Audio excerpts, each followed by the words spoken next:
Χριστίνα, καλημέρα.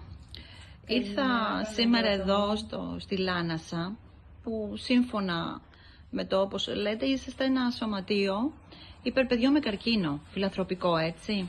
Όμως μου είπες και κάποια άλλα πράγματα άκρο σημαντικά και μπορώ να πω με αγγίξαν πάρα πολύ συναισθηματικά και θα ήθελα έτσι να το πεις εδώ και στην ομάδα μας, στις ηλιοπολίτισσες. Ναι. Είμαστε ειδικό φιλανθρωπικό σωματείο, δεν είμαστε απλώς σύλλογος.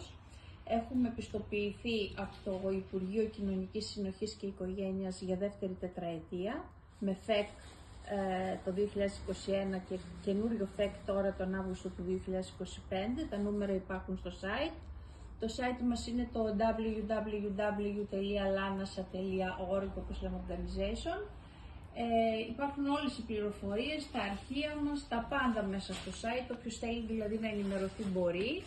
Είναι μια μεγάλη ιδέα, ξεκίνησε ως μια μεγάλη εργοθεραπεία, αυτό ακριβώς. Λόγω της δουλειάς μου, γιατί προέρχομαι από ψυχιατρικά νοσοκομεία και από εργοθεραπείες. Ξεκίνησε λοιπόν έτσι. Έχουμε εικαστικούς ασθενείς που συμμετέχουν στις κατασκευές υπέρ των παιδιών. Εγώ βγάζω και το κορίτσι εκεί πέρα, το οποίο είναι από το πρωί. Ο χώρος εδώ είναι, το λέμε δομή εθελοντών πλέον, έχει χαρακτηριστεί έτσι. Έχουμε κάθε μέρα άλλη εθελόντρια για να μην κουράζονται τα κορίτσια και να είναι με κέφι, γιατί όντως είναι κούραση. Συντονίζουμε από την προηγούμενη μέρα το πού θα στείλουμε δωρεές και φυσικά εννοείται ότι έχουμε άμεση σχέση με όλους τους φορείς υγείας. Τι σημαίνει αυτό?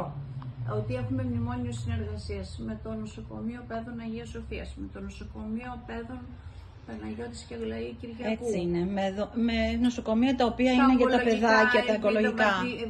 Γιάννη και των ενηλίκων φυσικά, Άγιο Σάβα και Νίκος Κούρκουλος, και από εκεί και πέρα όλες οι ευπαθείς ομάδες, συν, αυτό θα ήθελα να το ξέρουν οι ηλιοπολίτισσες, ότι κάθε μέρα μαζεύουμε μεταχειρισμένα ρούχα, παιχνίδια, σχολικά και παπούτσια και τα στέλνουμε σε ευπαθείς οικογένειες που έχουν ανάγκη και στο Δήμο μας αλλά και σε άλλους Δήμους. Και θα ήθελα να πω και κάτι άλλο, ότι αυτό το δώρο εδώ πέρα, το οποίο εδώ, είναι...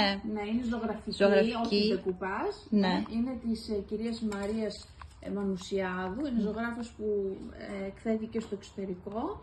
Και το θέμα είναι η καμπαρδίνα. Και είναι και κάτι άλλο που μου είπες, ότι τα περισσότερες ζωγραφιές, βασικά τα περισσότερα από αυτά που εκθέτεις εδώ, είναι έργα ανθρώπων οι οποίοι έχουν και οι ίδιοι θέματα σοβαρά υγείας.